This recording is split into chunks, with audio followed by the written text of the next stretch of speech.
Video ini diperuntukkan bagi yang sedang belajar spiritual dan berkecimpung dalam spiritual. Assalamualaikum warahmatullahi wabarakatuh. Salam, Om Swastiastu, Namo Buddhaya, salam kebajikan, Rahayu. Para pemirsa spiritual yang saya muliakan, pada part ketiga kesempatan ini kita akan membicarakan tentang melahirkan roh dengan perjuangan sendiri. Para pemirsa, semua manusia yang lahir di dunia ini semua diberi kekuatan yang sama oleh Tuhan. Jadi sebelum masuk ke alam manusia, kita semua sudah diberi kekuatan yang sama oleh Tuhan. Apakah orang itu pintar, bodoh, orang itu ganteng, jelek, normal, ataukah cacat, semua diberi kekuatan yang sama oleh Tuhan.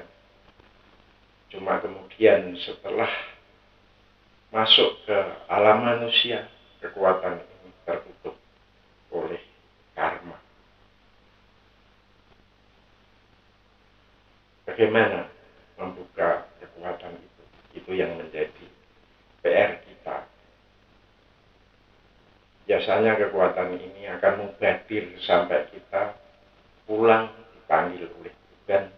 Kekuatan ini tidak pernah dimanfaatkan oleh kita. Kembali ke melahirkan roh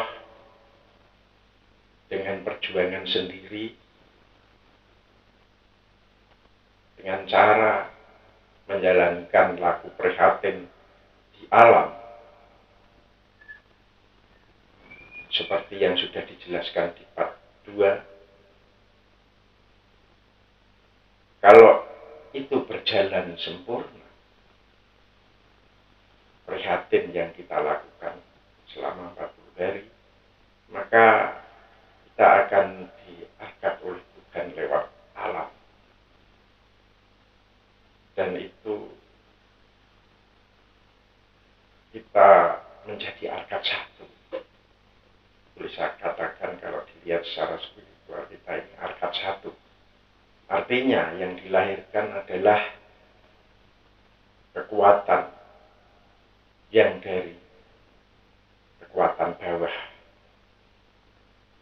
Sebab pada saat roh kita lahir, saat itu juga kekuatan kita terbuka, kekuatan kita terpancar, kekuatan kita on. Tapi untuk cara yang pertama, dengan melahirkan roh dengan perjuangan sendiri, ini yang lahir kekuatan kita yang terbuka adalah kekuatan yang paling bawah. Tapi juga ada kekuatan yang lahir begitu roh kita lahir, itu kekuatan yang di atas, yang terbuka, yang lahir.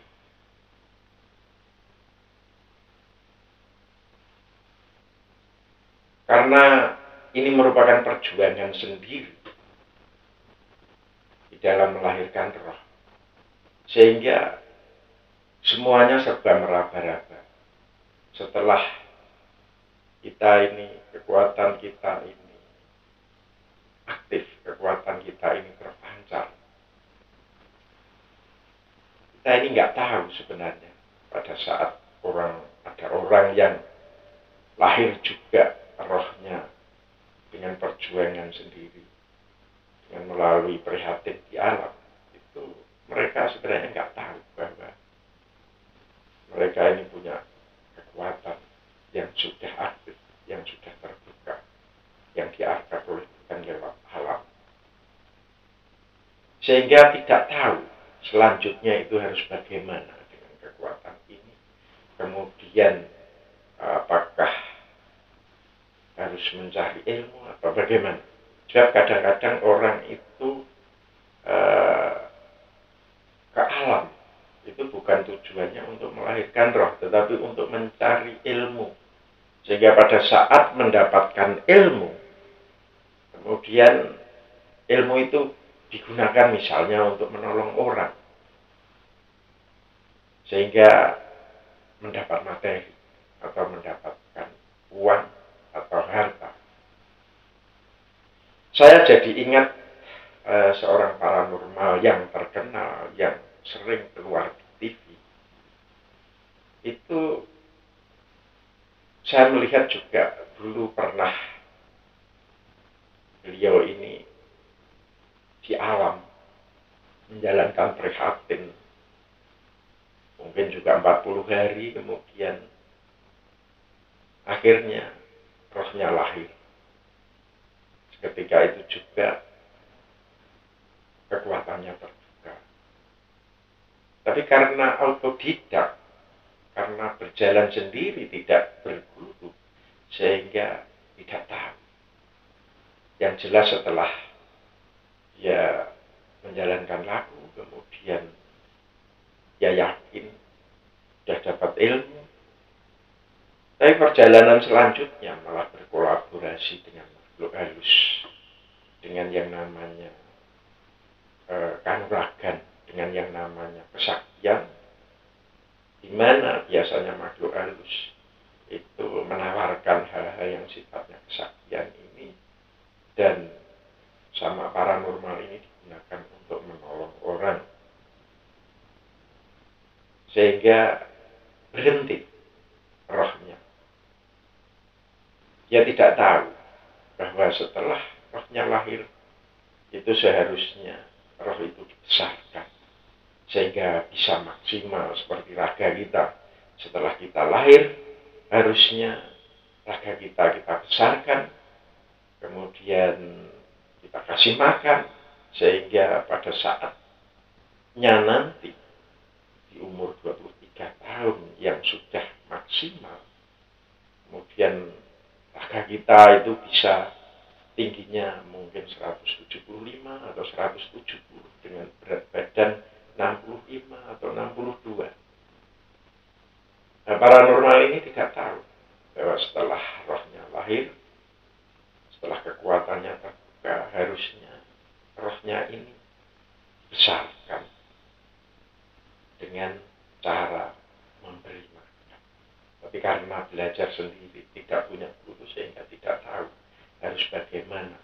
Sebab tujuannya pertama, dia ingin laku prihatin di alam sehingga punya ilmu, untuk menolong orang sehingga punya uang. Saya menjadi kaya, itu masalah. Berbeda dengan orang yang tujuan awalnya adalah pencarian ketuhanan, sehingga berbeda arah. Begitu.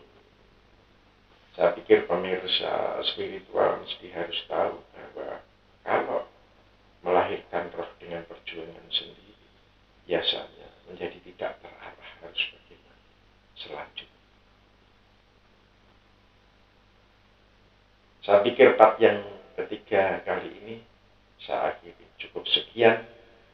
Marilah kita lahirkan roh kita besarkan roh kita cerahkan roh kita. Karena besok yang pulang adalah roh kita, bukan raga kita. Wassalamualaikum warahmatullahi wabarakatuh. Salam, Om Swastiastu, Namo Buddhaya, salam kebajikan, Rahayu.